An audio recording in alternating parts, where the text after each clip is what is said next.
ಗರ್ಭಾವಸ್ಥೆಯಲ್ಲಿ ಒಂದು discharge complete ಆಗಿ ನಾರ್ಮಲ್, ಬಟ್ ಇನ್ನೊಂದು ಡಿಸ್ಚಾರ್ಜ್ ಅದು ನಿಮ್ಮ ದೇಹ ಕೊಡುವಂತ ವಾರ್ನಿಂಗ್ ಸೈನ್ ಆಗಿರ್ಬೋದು.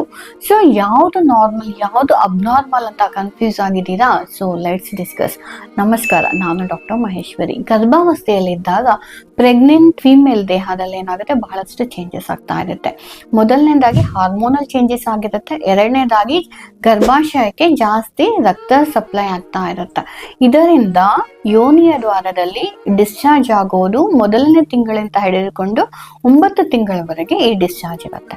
ನಾರ್ಮಲ್ ಆಗಿ ಈ ಡಿಸ್ಚಾರ್ಜ್ ಎಗ್ ವೈಟ್ ತರ ಇರ್ಬೋದು, ವೈಟ್ ಕಲರ್ ತರ ಇರುತ್ತೆ, ಟ್ರಾನ್ಸ್ಪರೆಂಟ್ ಆಗಿರುತ್ತೆ. ಸೊ ಈ ಡಿಸ್ಚಾರ್ಜ್ ಅಲ್ಲಿ ನಿಮ್ಗೆ ಯಾವುದೇ ಸ್ಮೆಲ್ ಇರೋದಿಲ್ಲ, ಇಚ್ಚಿಂಗ್ ಇರೋದಿಲ್ಲ, ಬಾರ್ನಿಂಗ್ ಸೆನ್ಸೇಷನ್, ಪೇನ್, ಯಾವುದೇ ಸಿಂಪ್ಟಮ್ಗಳು ಇರೋದಿಲ್ಲ. ಅಬ್ನಾರ್ಮಲ್ ಡಿಸ್ಚಾರ್ಜ್ ಅಂದ್ರೆ ನಿಮ್ಗೆ ಕಲರ್ ಚೇಂಜ್ ಆಗುತ್ತೆ. ಮೇನ್ ಆಗಿ ಗ್ರೇ ಕಲರ್ ಆಗಿರ್ಬೋದು, ಗ್ರೀನ್ ಕಲರ್ ಆಗಿರ್ಬಹುದು, ಅಥವಾ ಫ್ರೂಟಿ ಡಿಸ್ಚಾರ್ಜ್ ಅಂತ ಹೇಳ್ತೇವೆ, ಅಥವಾ ಬ್ರೌನ್ ಡಿಸ್ಚಾರ್ಜ್ ಆಗಿರ್ಬೋದು. ಈ ಡಿಸ್ಚಾರ್ಜ್ ಜೊತೆಗೆ ನಿಮ್ಗೆ ಕೆಟ್ಟ ಸ್ಮೆಲ್ ಬರ್ತಾ ಇದೆ. ಅದ್ರ ಜೊತೆಗೆ ಸ್ಮೆಲ್ ಅಂದ್ರೆ ಫಿಶಿ ಸ್ಮೆಲ್ ಬರ್ತಾ ಇರಬಹುದು, ಈ ತರ ಸ್ಮೆಲ್ ಬರ್ತಾ ಇದೆ. ಇದ್ರ ಜೊತೆಗೆ ನಿಮ್ಗೆ ಇಚ್ಚಿಂಗ್ ಆಗ್ತಾ ಇದೆ, ಅಥವಾ ಕರ್ಡಿ ವೈಟ್ ಡಿಸ್ಚಾರ್ಜ್ ಜೊತೆಗೆ ಇಚ್ಚಿಂಗ್ ಆಗ್ತಾ ಇದೆ. ಇದು ಕ್ಯಾಂಡಿಡಾ ಇನ್ಫೆಕ್ಷನ್ ಅಂತ ಹೇಳ್ತೀವಿ, ಅಥವಾ ಈಸ್ಟ್ ಇನ್ಫೆಕ್ಷನ್ ಅಂತ ಹೇಳ್ತೀವಿ. ಈ ಇನ್ಫೆಕ್ಷನ್ ಆಗಿರುವಂತ ಚಾನ್ಸಸ್ ಇರುತ್ತೆ.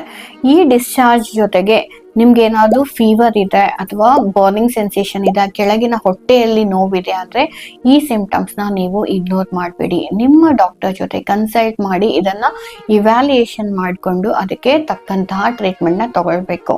ಕೆಲವೊಂದ್ಸಲ ಪ್ರೆಗ್ನೆನ್ಸಿಯ ಕೊನೆಯ ವಾರಗಳಲ್ಲಿದ್ದಾಗ ಏನಾಗುತ್ತೆ ಅಂದ್ರೆ ವಾಟರ್ ಲೀಕೇಜ್ ಆಗುವಂತ ಚಾನ್ಸಸ್ ಇರುತ್ತೆ. ಇದರಲ್ಲಿ ಕ್ಲಿಯರ್ ವಾಟರ್ ತರ ನೀರು ಲೀಕ್ ಆಗುತ್ತೆ, ಅದು ಇನ್ಫೆಕ್ಷನ್ ಆಗಿರೋದಿಲ್ಲ. ಇದು ಮಗುವಿನ ಸುತ್ತಲಿರುವಂತಹ ನೀರು ಲೀಕ್ ಆಗಿರುವಂತಹ ಚಾನ್ಸಸ್ ಇರುತ್ತೆ. ಈ ಸಮಯದಲ್ಲಿ ಇಗ್ನೋರ್ ಮಾಡದೆ ಇಮ್ಮಿಡಿಯೇಟ್ ಆಗಿ ನೀವು ಡಾಕ್ಟರ್ನ ಕನ್ಸಲ್ಟ್ ಮಾಡಬೇಕಾಗುತ್ತೆ.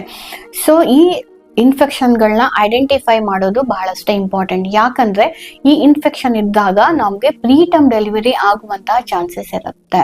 Thank you.